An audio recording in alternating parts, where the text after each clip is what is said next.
Agora eu acho que é uma coisa que vai tocar bem para nós, né? Os cristãos primitivos. Nós falamos dos líderes. Nós falamos antes dos homens que estiveram à frente da igreja, dos principais líderes. E os principais líderes sempre escrevem muito. É engraçado isso, né? Provavelmente daqui a 200, 300 anos, certamente nós vamos estar... nós não, né? Porque daqui a 200, 300 anos acho que eu não vou estar aí. Mas a igreja vai estar falando de homens que defendem a fé hoje, como o John MacArthur, né? Vai estar falando, com certeza. São líderes reconhecidos mundialmente e que escrevem muito. Certo? Então é isso que acontece. Não, sabe, gente, não é diferente. A gente às vezes tem uma noção assim de que nós somos muito diferentes daquelas pessoas de 2000 anos atrás. Não é diferente, nós somos iguais. Iguais. A gente é só mais acomodado, as coisas são mais fáceis para nós. Só isso. Mas a nossa forma de pensar, as nossas atitudes, é tudo a mesma coisa, não é diferente. As coisas sempre se repetem, os líderes vão escrever sim, eles vão mandar cópias dos livros para os outros, eles vão ser reconhecidos, eles vão ser avaliados, vai haver crítica, é sempre a mesma coisa. Nunca se iluda com esse tipo de pensamento de que, não, naquela época eram diferentes e tal, né? Não, gente, é sempre a mesma coisa. Claro que lugares em que não há civilização, aí é diferente, né? Uma tribo indígena lá em que é tudo muito arcaico, aí sim, aí é uma vida diferente. Mas aí é Império Romano. Império Romano. Boa parte dos gênios da humanidade estavam ali. Então a gente não pode se iludir quanto a isso. Vamos falar dos cristãos primitivos. Vamos começar, pode passar aí. Vamos começar falando da igreja. A igreja. Como é que era a vida de adoração? Como é que era o culto? Como é que funcionava tudo isso naquela época? Nós temos fontes para a gente saber como que era. Nós temos o Didaquê. Nós temos um livro de Hipólito. Hipólito era um presbítero de Roma. Bem encrenqueirinho ele. Mas ele escreveu um livro interessante, A Tradição Apostólica, que fala muito sobre como a igreja funcionava. A primeira apologia de Justino Mártir também fala. E as próprias cartas de Plínio, o governador da Bitínia, para o imperador Trajano. Porque aí o Plínio dizia como que funcionava. Eles são assim, eles fazem assim. Tudo isso aí são fontes para que a gente saiba como que a coisa funcionava naquela época. O povo de Deus reunia-se fielmente no dia do Senhor. Isso aí não dá para marcar quando começou a ideia do dia do Senhor. Isso aí sempre existiu na igreja, o dia do Senhor. E naquele tempo os presbíteros diziam assim para a congregação, eles acreditavam firmemente em Hebreus 10, 25. O que diz lá em Hebreus 10, 25? Vamos lá?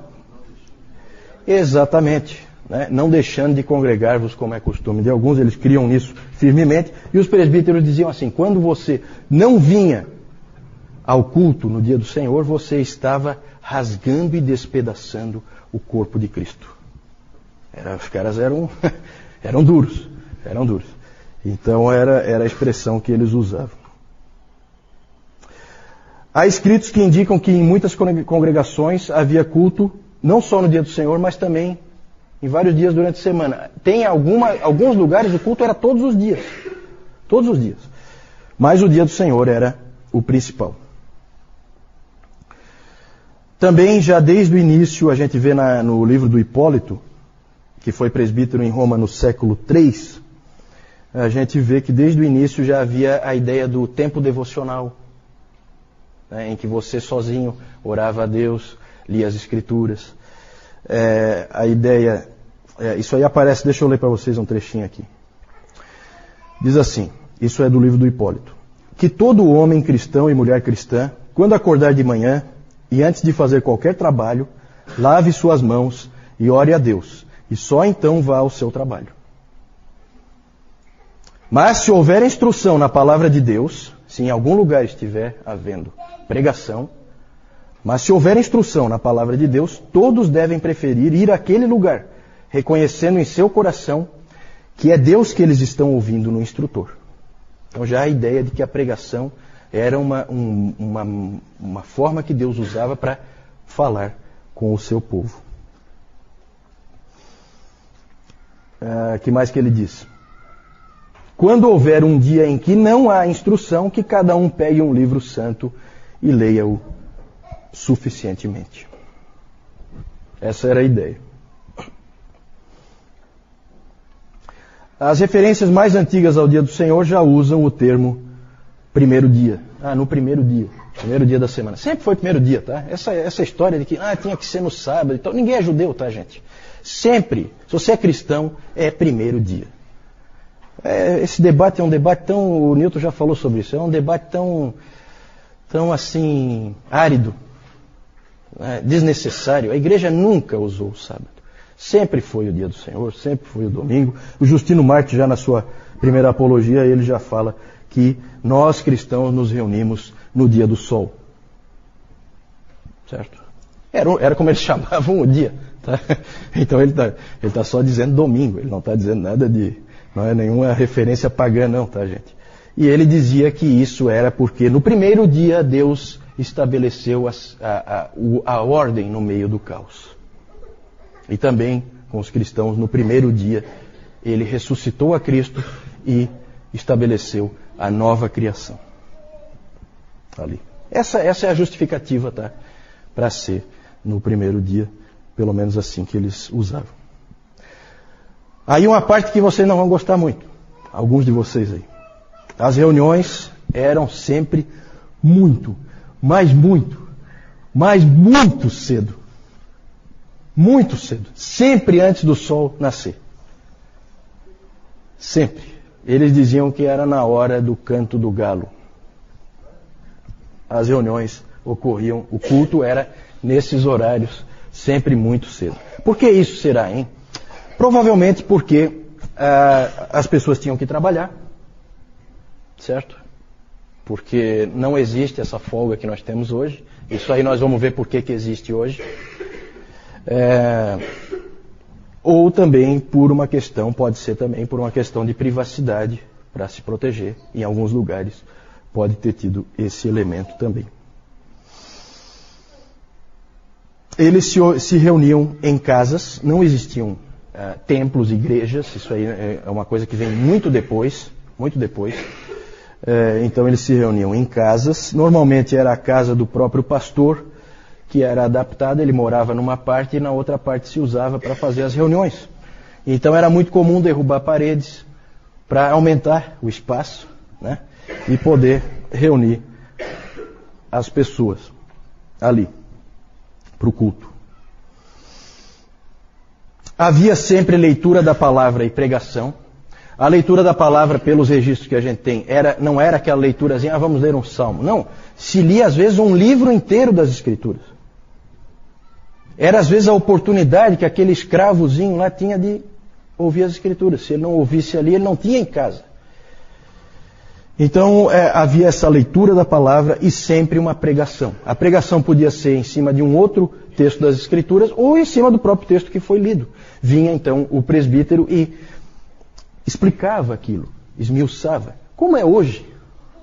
Não tem diferença nenhuma. É a mesma coisa, tá? A pregação sempre existiu. Havia oração também.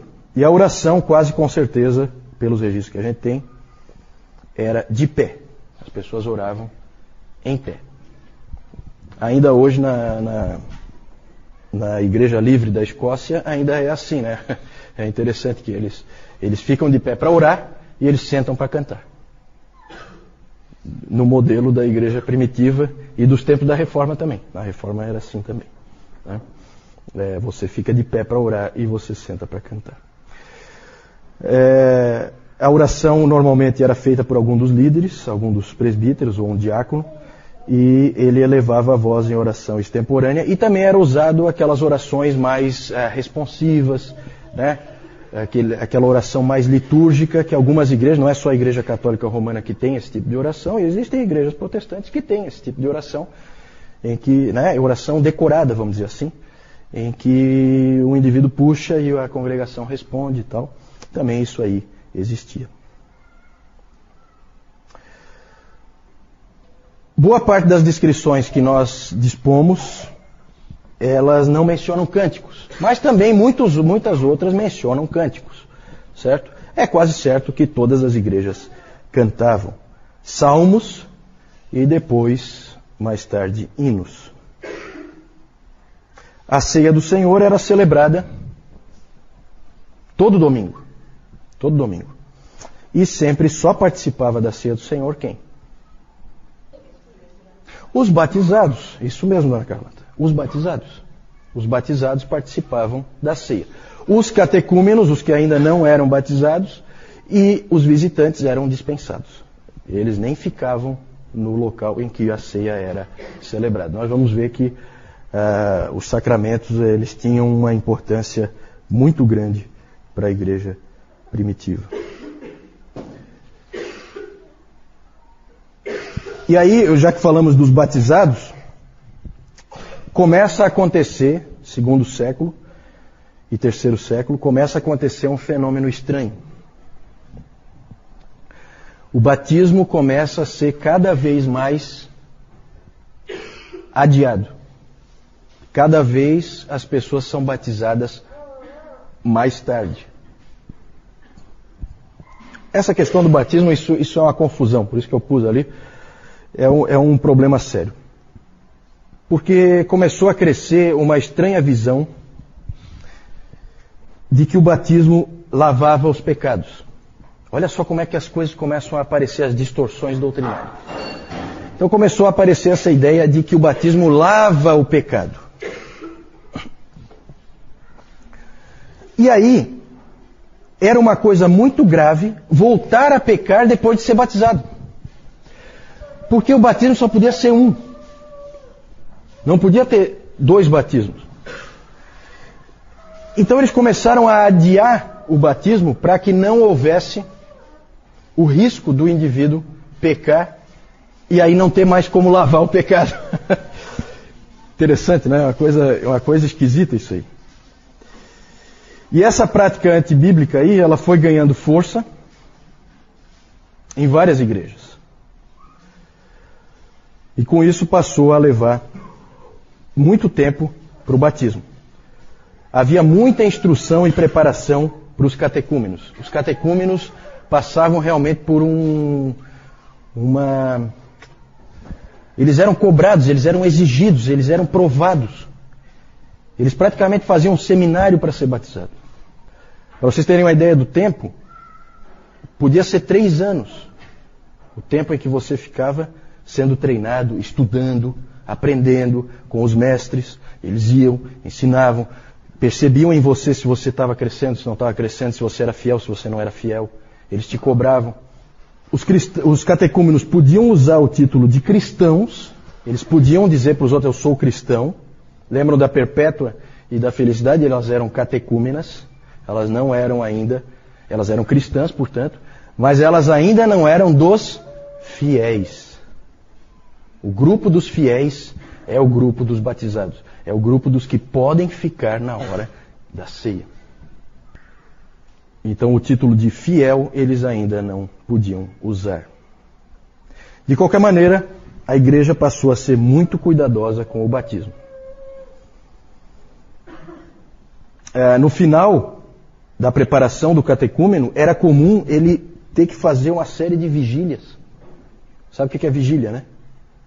Vocês sabem o que é vigília? Vocês sabem? É ficar a noite inteira acordado, orando, né? Isso é uma vigília. Orando, lendo a palavra. Então eles tinham que fazer vigílias, eles tinham que fazer jejuns. Eles eram exigidos. Para você se tornar cristão não era fácil. Não era fácil. É claro que a qualidade dos indivíduos que você acaba tendo lá no fim da linha é de primeira. São os indivíduos que vão morrer lá na espada e não vão voltar para trás. É o mártir lá, os soldados de Sebaste, que vão entrar na água e vão congelar até a morte, mas não vão sair. Certo? Então isso acabou tendo um efeito de fortalecimento da igreja. Agora é claro que a pergunta é a seguinte, é bíblico? Né? Esse aí é outro aspecto. Só que chama atenção, né, gente? Eu não sei, para mim pelo menos chama atenção a importância que era dada para a ceia. A ceia era resguardada como um tesouro em que poucos tinham acesso, poucos podiam entrar, não era para qualquer um. Então havia uma importância muito grande para aquele momento. O catecúmeno antevia aquele momento. Passou a ser comum fazer os batismos sempre no domingo de Páscoa. O domingo de Páscoa passou a ser a primeira data importante para o cristianismo, além do Dia do Senhor. Inclusive depois a questão da marcação da Páscoa virou um problema sério. Eu não vou entrar em detalhes, mas aí virou uma confusão a questão da marcação da data da Páscoa. O sentido do batismo, gente, não era claro. Como eu disse, estava ligado à remissão de pecados. E a própria ideia do pecado original, ela veio do batismo em vez do contrário. Em vez do batismo vir da ideia do pecado original. Então era uma coisa assim estranha. Era mais ou menos assim. Existia o batismo e ele tinha que significar alguma coisa. E ninguém sabia o quê. Então encaixaram um significado nele que não é o bíblico, né? O Didaquê ensinava que só podia haver um batismo. Então começaram esses outros livros a influenciar.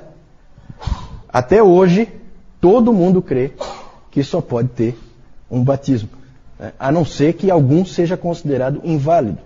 Então, é comum nas igrejas batistas uma pessoa que era católica e foi batizada, né, católico não praticante, não sei o que e tal, foi batizada criança, é comum ela se batizar novamente, certo? Mas só porque considera inválido aquele primeiro. Pela fé que ela tem. Mas ficou. O Didaquê disse que é um batismo só e ficou. E é isso aí, é verdade. E passou a ser um problema sério a questão dos pecados que são cometidos depois do batismo. Nós vamos ver os tipos de problemas que isso aí gerou mais para frente. Sabe? Tudo tem uma explicação histórica. Nada é isolado. Tudo tem uma razão de ser. O modo do batismo. Aí é aquela coisa, né? Cada um quer puxar a brasa para a sua sardinha e quer dizer que não, que o modo bíblico, o modo que a igreja sempre usou foi esse aqui, que não sei o que e tal, né? Eu acho que, de novo, a igreja eu acho que já se dividiu tempo demais por causa disso aí. Existem referências no material que a gente tem daquele tempo, referências a batismo por aspersão, referências a batismo por efusão e referências a batismo por imersão. O Didaquê diz que a água tem que ser corrente e que tem que ser fria. Aí começa a aparecer essas coisas assim, né? A água tem que ser quente, aliás, tem que ser corrente e tem que ser fria. E existem várias descrições diferentes de como o batismo era feito. Hipólito diz que em Roma o batizando ficava com água pela altura dos joelhos. E aí ficava a critério de quem estava batizando se achava que ele tinha que mergulhar a cabeça dentro da água ou se simplesmente se pegava um recipiente assim e fazia por efusão, derramava água na cabeça dele. Tertuliano diz que o batizando era imerso e depois que ele saía era aspergida água nele. Isso aí é um problema, né? Esse aí criou confusão agora. Afinal de contas, é imersão ou é aspersão? Pois é, complicado. Tudo indica que a maneira de fazer era variada e que não era um problema, não era motivo de divisão naquela época. O mais importante era a seriedade com que se encarava o batismo e não como que ele era feito. Então a gente pode imaginar como era a coisa, né, gente? Você ficava 3 anos ali, numa verdadeira batalha para você conseguir se tornar um cristão. E aí começava a chegar o domingo de Páscoa e você fazia jejuns, você fazia vigília junto com o teu mestre. E você antevia aquele momento em que você ia ser batizado e que você então ia entrar pela primeira vez na Câmara dos Fiéis e ia participar da ceia pela primeira vez. É interessante como que a coisa funcionava. Por último, muita confusão no aspecto batismo de crianças. Esse sempre foi um problema também na história da igreja. Continua sendo um problema, batiza, não batiza. O batismo infantil, pelo que se pode ver do ponto de vista histórico, é uma prática bastante antiga, mas sempre foi polêmica. Sempre foi uma prática que gerou todo tipo de dificuldade, porque o batismo sempre gerou todo tipo de dificuldade. O pensamento era muito confuso. Primeira pergunta que os teólogos se faziam: a criança é inocente? A criança nasceu, é inocente? Tem implicação isso aí? Tem. Se ela for inocente, precisa lavar pecado? Não tem pecado, não precisa lavar. Então não precisa batizar. Mas se ela nasce pecadora, aí a abordagem é completamente diferente. Então você vai ter várias formas de ver por parte dos pais. O Tertuliano se opôs ao batismo infantil. Mas o motivo não está muito claro. Ele, na verdade, a preocupação dele era muito mais com aquilo que eu falei antes. Você batiza o bebê e depois ele vai pecar lá na juventude, coisa, e aí? Faz o quê? Então o Tertuliano tinha essa preocupação. Sempre na cabeça a ideia do lavar os pecados. E outros, como Cipriano, lá de Cartago, ele disse que tinha que batizar o mais rápido possível. O Agostinho já tinha dito que a criança nasce pecadora, já tinha deixado isso claro. Ela nasce pecadora e que não demora muito para ela começar a manifestar a natureza pecaminosa dela em pecados visíveis. E o Cipriano também queria assim. Então ele dizia que não era nem para esperar aqueles 8 dias. O Cipriano dizia que não era nem para esperar aqueles 8 dias, que alguns estavam esperando, por causa da semelhança que eles faziam com a circuncisão. Alguns esperavam 8 dias e daí batizavam. Aí ele disse, não espera nem isso aí. Batiza o quanto antes, porque se morrer... Inclusive o Cipriano dizia que a criança chora quando ela nasce. Não é por causa de alguma sensação que ela está tendo, ou por causa do parto, ou alguma coisa assim. Não, ela chora porque ela sabe que ela é pecadora. Ele veio com essa pérola. Eu não sei se ele entrevistou bebês ou alguma coisa assim para chegar a essa conclusão, né? Mas é assim, gente. Vejam que na questão do batismo há muita confusão. E ainda hoje há muita confusão, concordam? O batismo, e especialmente o batismo infantil, era uma prática em busca de uma teologia. Né? Eu tenho já a coisa, eu só não sei por que eu faço. Certo? Isso aí gera todo tipo de problema. Né? Depois, com a reforma, essas coisas começam a ser mais aplainadas, as coisas começam a ficar um pouco mais claras. Nós vamos começar a perceber, gente, o quanto nós temos que ser gratos à reforma. Porque a coisa está começando a complicar.